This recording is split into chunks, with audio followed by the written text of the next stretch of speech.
जय श्री राम। कल हमने सुना कि भगवान विष्णु पूरे ब्रह्मांड का ही रूप है। आइए आज सुनते हैं 8वां अध्याय, जिसमें सूर्य, नक्षत्र, राशियों का प्रबंध, कालचक्र, लोकपाल और गंगा का आविर्भाव बताया गया है। श्री पराशर जी बोले, हे सुव्रत, अब तुम सूर्य आदि ग्रहों की स्थिति और उसके परिमाण सुनो। हे मुनिश्रेष्ठ, सूर्य देव के रथ का विस्तार 9000 योजन है। जो सूर्य देव के रथ का पहिया है धुरा है, वो 1.5 करोड़ 7 लाख योजन लंबा है, जिसमें रथ का पहिया लगा हुआ है। सूर्य देव सदैव एक रूप से स्थित हैं, ना तो वो उदय होते हैं ना अस्त होते हैं। केवल सूर्य देव का दिखना और ना दिखना ही उनका उदय और अस्त है। सूर्य देव उदय होने के बाद दोपहर अपनी बढ़ती हुई किरणों से तपते हैं और उसके पश्चात क्षीण होती हुई किरणों से अस्त हो जाते हैं। जिस समय सूर्य देव पुष्कर द्वीप के मध्य में पहुंचकर पृथ्वी का 30वां भाग पार कर लेते हैं, तो उनकी वह गति एक मुहूर्त हो जाती है। अर्थात उतने भाग को सूर्य देवता को पार करने में जितना समय लगता है, वही मुहूर्त कहलाता है।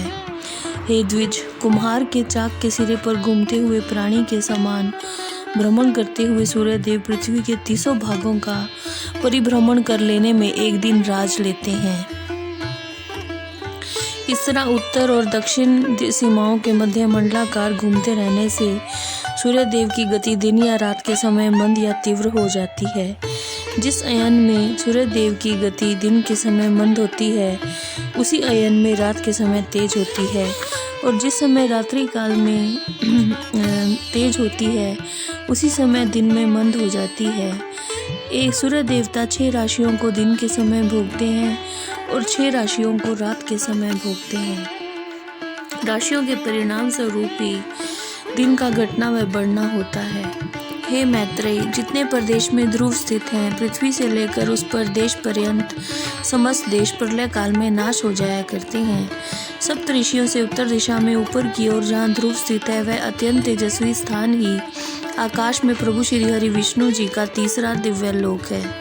हे विप्र, पाप पुण्य के नष्ट हो जाने तथा दोष पंख शून्य सन्यातमता मुनिजनों का यही परम स्थान है। पाप पुण्य के निर्वृत्त हो जाने पर देव प्राप्ति के समस्त कारणों का नाश हो जाने के पश्चात प्राणी जिस स्थान पर जाकर शोक नहीं करते, वही प्रभु श्री हरि विष्णु जी का परम पद है। हे द्विज, उस विष्णु पद में ही सबसे आधारभूत अत्यंत तेजस्वी ध्रुव स्थित है तथा हरि विष्णु जी का निर्मल नृत्य लोक त्रिलोकी का आधारभूत व वृष्टि का आदि कारण है। हे ब्राह्मण, इस विष्णु पद से ही सर्व पापहारिणी, सभी दुखों को हरने वाली श्री गंगा जी उत्पन्न हुई हैं। प्रभु श्री हरि विष्णु जी के वाम चरण कमल के अंगूठे के नाखून रूप सत्रोत से निकली हुई उन गंगा जी को ध्रुव जी अपने मस्तक पर धारण करते हैं। इसके पश्चात श्री गंगा जी चंद्रमंडल से निकलकर मेरु पर्वत के ऊपर गिरती हैं और समस्त जगत को पावन पवित्र करने के लिए चारों दिशाओं में जाती हैं। गंगा जी चारों दिशाओं में जाने से वे एक ही सीता, अलकनंदा, चक्षु, भद्रा 4 नामों में विभक्त हो जाती हैं, जिनमें से दक्षिण दिशा में बहने वाली अलकनंदा को प्रभु शंकर जी ने अत्यंत प्रेम पूर्वक 100 वर्ष से भी अधिक अपने मस्तक पर धारण किया था, और जिसने प्रभु श्री शंकर की जटा से निकलकर पापी सागर पुत्रों के अस्थि चूर्ण को बहाकर उनको स्वर्ग में पहुंचा दिया था।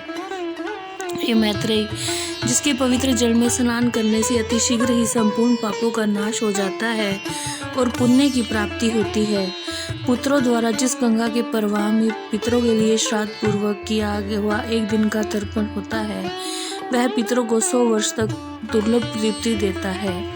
हे विप्र, जिसके तट पर महाराजाओं ने महायज्ञों से यज्ञेश्वर प्रभु श्री हरि विष्णु जी का पूजन करके स्वर्गलोक तथा इहलोक पा लिया, यह वही गंगा है जिसके पवित्र जल में स्नान करने से निष्पाप हुए यति जनों ने प्रभु केशव में मन लगाकर उत्तम निर्वाण पद प्राप्त किया।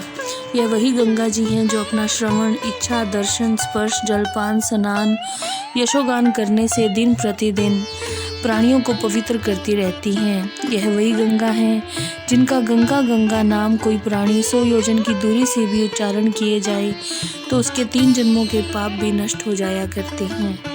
त्रिलोकी को पवित्र करने में समर्थ इस गंगा की उत्पत्ति जिससे हुई है वही प्रभु श्री हरि विष्णु जी का तीसरा परम पद है। जय श्री राम।